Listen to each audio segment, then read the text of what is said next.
In this episode, I will do the final edge tapering of the blade. I thought I was done in the previous episode, and I was noticing that the edges are kind of sort of sharp and also thicker than I expected. And so of course I turned the page and there's 2 more steps before sanding. I thought I was there. And let me reposition the camera and show you what I mean. In the paddle that we're making, you can see how thick it is right here. And also there's a fairly sharp edge because this was cut flat and this was planed flat. And I thought I just might want to cut a little chamfer in it to make it easier. And I'm thinking, no, that can't be right. And sure enough, there's, like I said, there's 2 more steps in the book. We can compare the paddle I've been using for a couple of years and how it sort of curves in. And it's not even a side here, just this rolls up and this rolls up. Whereas these, they meet.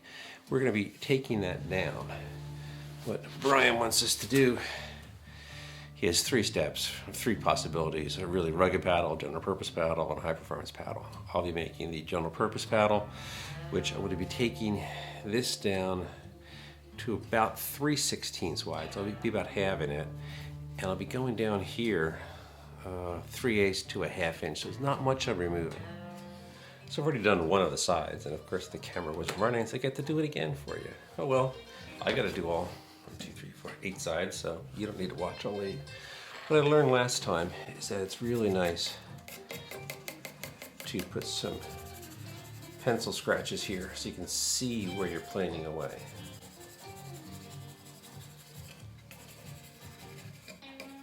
Remember, we want to do about 3/8 to a 1/2 inch up and reduce this to about half. Using this cute little plane. Remember the old Stanley 110 I was using before?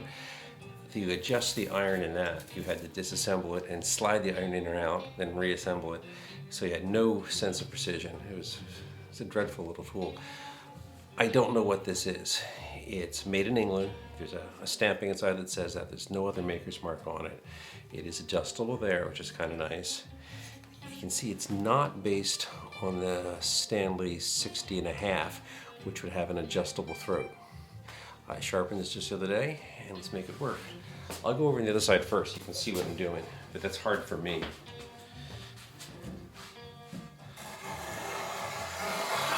So I'm just taking a bit off here.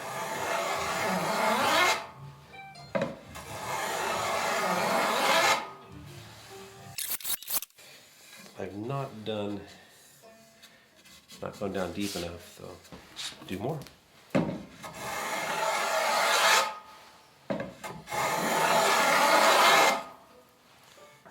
I'm purposely rotating a little more to get further towards the middle of the paddles. Gotta get more off this middle here.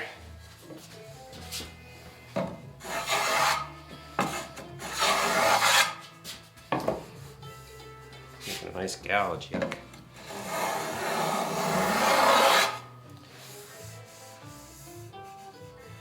Really feel it there.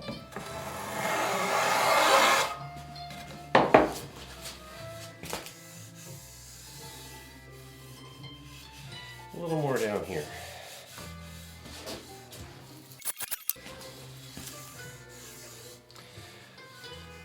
That's really starting to feel like a paddle edge now. That's really nice. I'll do the other 6, because I've done 2 so far, but I'll do that off camera. I'm going to point out 2 more things. One is, and Brian mentioned this in his book, but for this part, it's much easier to have the paddle vertical. So, depending on how your bench is set up, I just put a piece of 2x4 and some clamps, and it's okay. It could be better. You can see down here, and then put this extendable, it's a roller thing, I don't know what it's for supporting the work. That way it can make it more secure, because it wasn't very secure before. The next step, step 17, final tip tapering. It's about taking the tip, both tips, and making them thinner. How thin do you want to go depends on what you're going to do. As Brian points out, he likes pushing off of rocks, and he treats his tips roughly, so a little thicker is better. I do the same thing. I know my wife will do the same thing. But he also goes on the next page to say, if you epoxy your tips, that dramatically improves the strength of them, and I will be doing that. So let's get these down a little thin. You can see how it's barely Still, it's whatever, 3/16, 3/4, 3/8 thick, whatever. Let's take it down some. It's just the tip from about here down. I want a little, take less. It's fighting me now.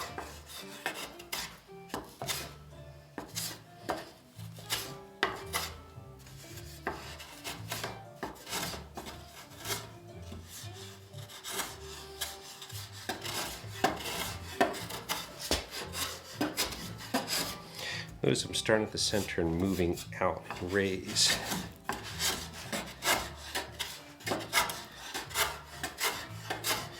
There, now it's not fighting. You can actually see it. It's starting to be thinner there. Want a little more though.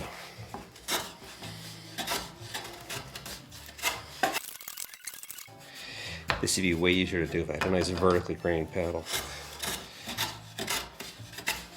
I probably should mention at this point, if you don't have a block plane, first off, go get one. Go to eBay and get a Stanley 60½. From what I read, that's the one you want, but I don't have one and this is fine for now. But if you don't have one, your spoke shave should work rather well here also. I just like using the new tool. So.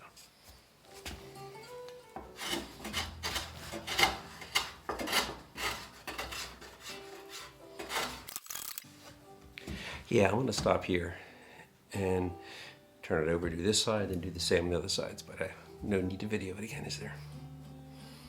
Well, I liked how it was top and bottom, but still somewhat of an edge here. I wanted it more rounded. So what I did was I took this, and I went in at an angle like that. Don't do that. You're right into end grain here, and either it's not the right tool for the job, or I'm not good enough. And I noticed that when I was working on this low Roman bench, the legs, I did the same thing. It results in a crappy cut. It was starting to tear out. The solution for here is sandpaper. That's how you get that smooth and rounded. I'm at the last step before the dreaded sanding. Step 18, knocking off the remaining edges. He says you can stop planing here, but it's worth it to just find all the sharp edges and reduce this a tiny bit. What he wants you to want to do is work on the loom and the blades. I already done much of the work on the loom in the last episode with the chisel. It just seemed like it needed to be done. But there's the center rib that goes down the middle. You can still feel an edge there. Might as well get rid of it with an iron instead of sandpaper. It's a lot faster. And he says you want to set your plane to paper thin.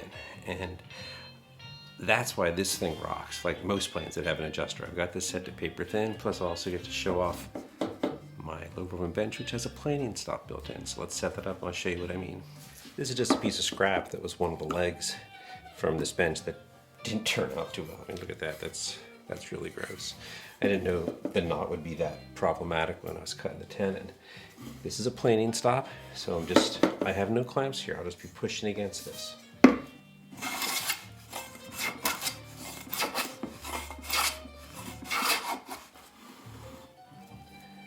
That last one out.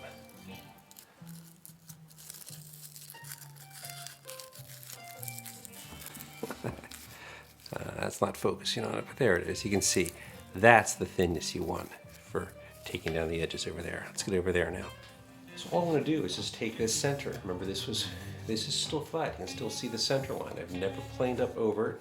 I stayed, what, a 1/4 inch away from it. Now it's time to take those two ridges I can feel and just get rid of them. Whisper thin.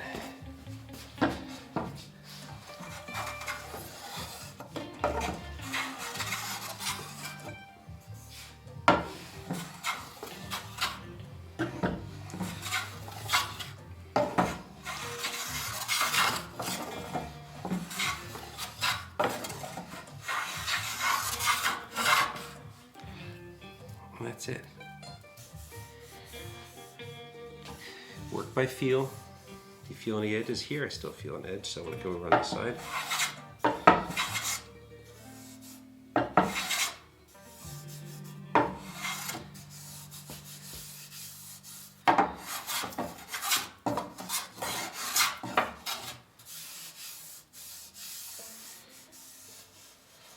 And that side's done. I'll do the rest off camera. The next and last step is to get rid of the edges along here and start rounding it. Remember, this is an octagon right now, or what passes for an octagon. So I've got to get all of those corners down some. Brian recommends keeping it flat near the shoulders, and I'm going to do that also for two reasons. When I first read it, I disagreed with him because I thought he meant keeping it flat on parts throughout so you can position, so you can orientate the fingers easy. I find when paddling, I hold it here, and these fingers get me the blade orientation quickly. But the other reason to keep it flat is, frankly, it's going to be easier. It's going to be hard getting a tool in there. I'll be using the spoke shave now because it's going to be hard getting the plane in there, because here I've got that much metal, here I've got that much metal. So just get those corners off.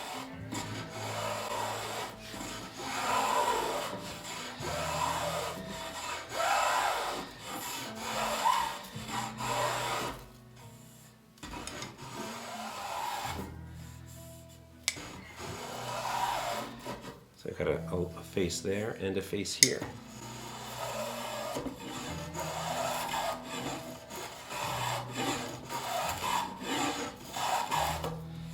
This will make for much less sanding later on, that's for certain.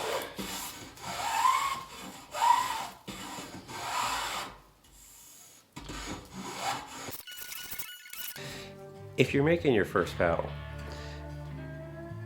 you're not going to know how it feels. All you have to do is put your hand around here, the circle made by the index finger and the thumb, and how does that feel? Does it feel round? Does it feel edgy? If it still feels a little edgy, off oval, off roundness, get some more down, because this is an octagon. You're turning into either a circle or an oval.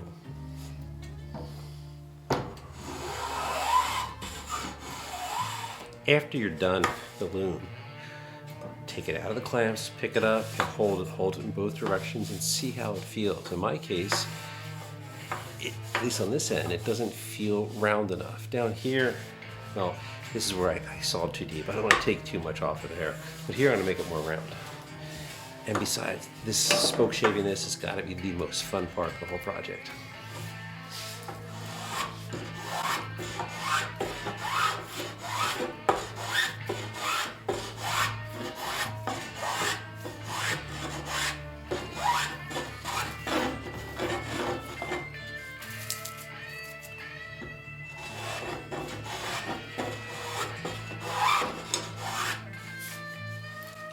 You can just barely see the slice where I had taken too much off with the saw and re-glued, and it's almost gone, which is nice. I thought it might be.